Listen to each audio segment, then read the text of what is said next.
Assalamualaikum warahmatullahi wabarakatuh, sahabat Smart Skill School. Semoga kita semua selalu dalam lindungan Allah Subhanahu wa Ta'ala. Amin. Sahabat, terima kasih atas bantuannya. Semoga Allah membalas budi baik bapak-bapak, ibu-ibu sekalian, sahabat Smart Skill School, dengan pahala yang dilipat gandakan. Amin. Sementara itu, saya ada sebuah pertanyaan untuk Ustadz Adi Warman mengenai hal sholat. Ada sebuah kejadian beberapa waktu yang lalu yang membuat saya agak terheran-heran juga. Nah, mari kita sambut saja Ustadz kita, Ustadz Adi Warman Azwar Karim. Ustadz, Assalamualaikum, apa kabar? Waalaikumsalam warahmatullahi wabarakatuh. Sehat, berkah, bahagia selalu ya Allah. Amin. Amin, Alhamdulillah. Wah, Ustadz kita syuting malam-malam nih Ustadz. Sehat selalu ya. Amin, amin, sama-sama, amin. Ustadz, beberapa hari yang lalu saya rapat dengan sahabat. Pada tengah-tengah rapat itu ada azan asar. Saya berpikir sebentar lagi juga rapatnya selesai kan, jadi saya tunda saja sholatnya sebentar lagi, setengah jam lagi kali ya. Namun sahabat di depan saya dengan sopan mohon izin untuk melakukan sholat asar dulu gitu kan. Saya agak kaget dan mempersilahkan, nah, gitu. Saya bilang ya, saya menjaga table ini supaya nggak diambil orang karena rame. Jadi nanti kita gantian, saya bilang gitu kan. Dalam hati saya bertanya, Ustadz, apa arti makna dari ketepatan waktu pada saat sholat gitu dipanggil azan langsung berangkat sholat, Ustadz? Mantap. Iya, sebenarnya nggak ada yang salah sih. Ini ada hadis Rasulullah SAW. Waktu itu Abdullah bin Mas'ud bertanya kepada Rasulullah SAW, ya Rasulullah, amalan apa yang paling utama? Amalan apa yang paling afdol? Maka Rasulullah SAW mengatakan, as-salatu li waqtiha. Salat pada waktunya. Nah, itu. Nah, pengertian salat pada waktunya ini dalam ilmu fikih itu berarti selama kita salat, mulai dari masuknya waktu salat, misalnya waktu zuhur, sampai masuknya waktu asar, itu masih dalam waktunya. Begitu juga salat maghrib, mulai dari azan maghrib sampai dengan azan isya, itu namanya masih waktu maghrib, bener gak? Nah, ini pengertian kalau kita menggunakan hadis tersebut, yaitu as-salatu li waqtiha, yaitu salatlah kalian, apa itu amalan yang paling afdol, yaitu salat pada waktunya. Jadi salat maghrib ya pada waktu maghrib, salat isya ya pada waktu isya, salat subuh waktu subuh, salat zuhur pada waktu zuhur, salat asar pada waktu asar. Oke. Tapi kemudian ada hadis lain dengan redaksi yang sama. Ibnu Mas'ud, Abdullah bin Mas'ud bertanya pada Rasulullah SAW, sama nih redaksinya, tapi ini pakai riwayatnya Ibnu Huzaimah dan Ibnu Hibban. Dalam hadis yang diriwayatkan oleh Ibnu Huzaimah dan Ibnu Hibban ini, jawaban Rasulullah SAW ini agak berbeda. Rasulullah SAW mengatakan, as-salatu fi awwali waqtiha. Nah, yaitu amalan apa yang paling afdol? Salat pada awal waktunya. Nah, ini. Jadi dalam ilmu fikih ini ada dua nih sekarang nih. Nah, karena hadisnya ada dua. Pertama, sholat pada waktunya itu paling afdol.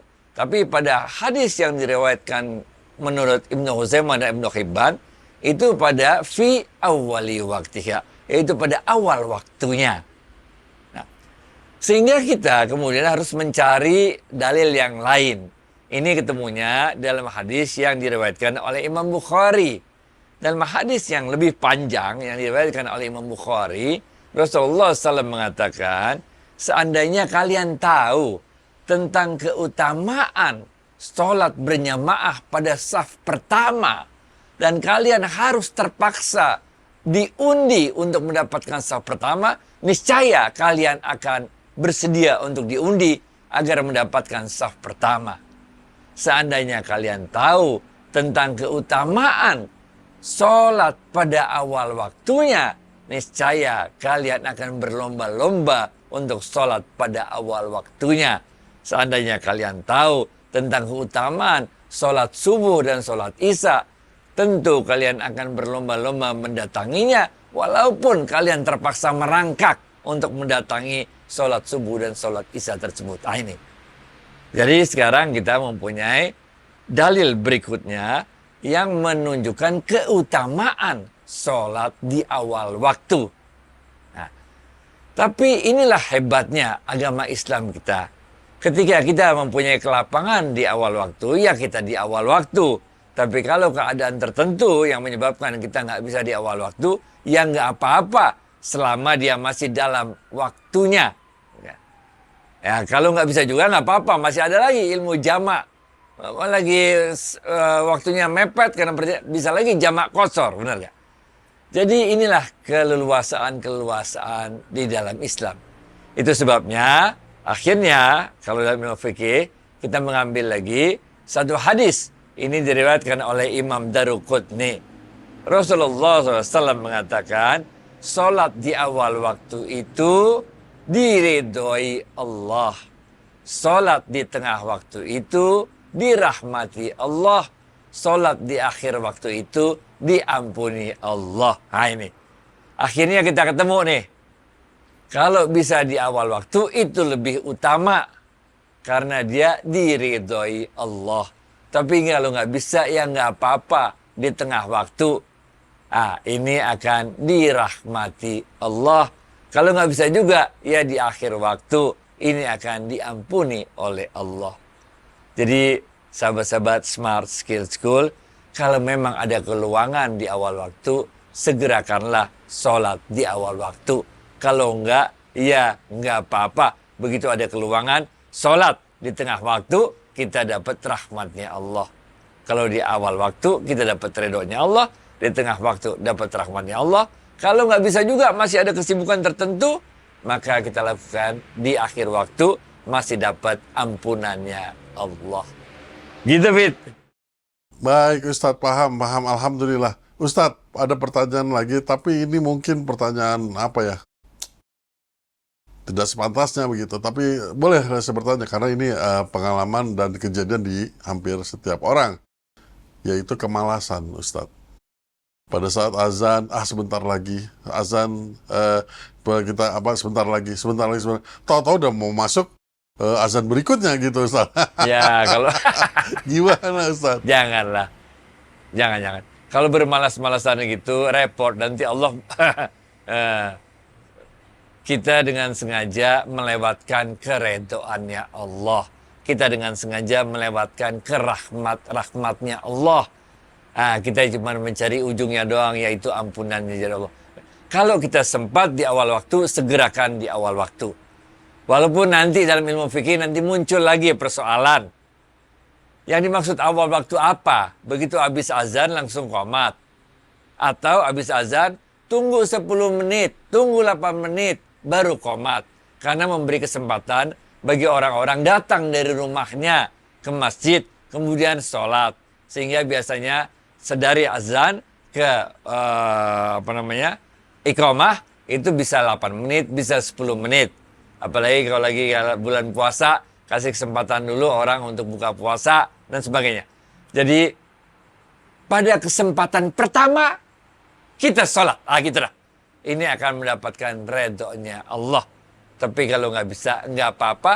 Begitu lewat kesibukan kita, hajat kita, langsung pada kesempatan pertama kita sholat, walaupun adanya di tengah waktu, kita dapat rahmatnya Allah. Tapi kalau juga belum, nggak apa-apa, di akhir waktu kita masih tetap diampuni Allah. Kalau nggak bisa juga di jamak, nggak bisa juga jamak qasar. Ini biasanya bagi mereka, kalau zaman sekarang ya, yang ada mau hajatan, nikahan, kawinan, bukan yang undangan ya, tapi orang yang mau nikahannya ya, orang yang nikahnya nih. Ini kadang-kadang dihitung-hitung waktunya bisa lewat nih. Karena dandannya mulai dari asar, kemudian maghrib siap-siap, kemudian terutama buat yang wanita ya, karena make upnya segala macam, sehingga maghrib bisa lewat waktunya.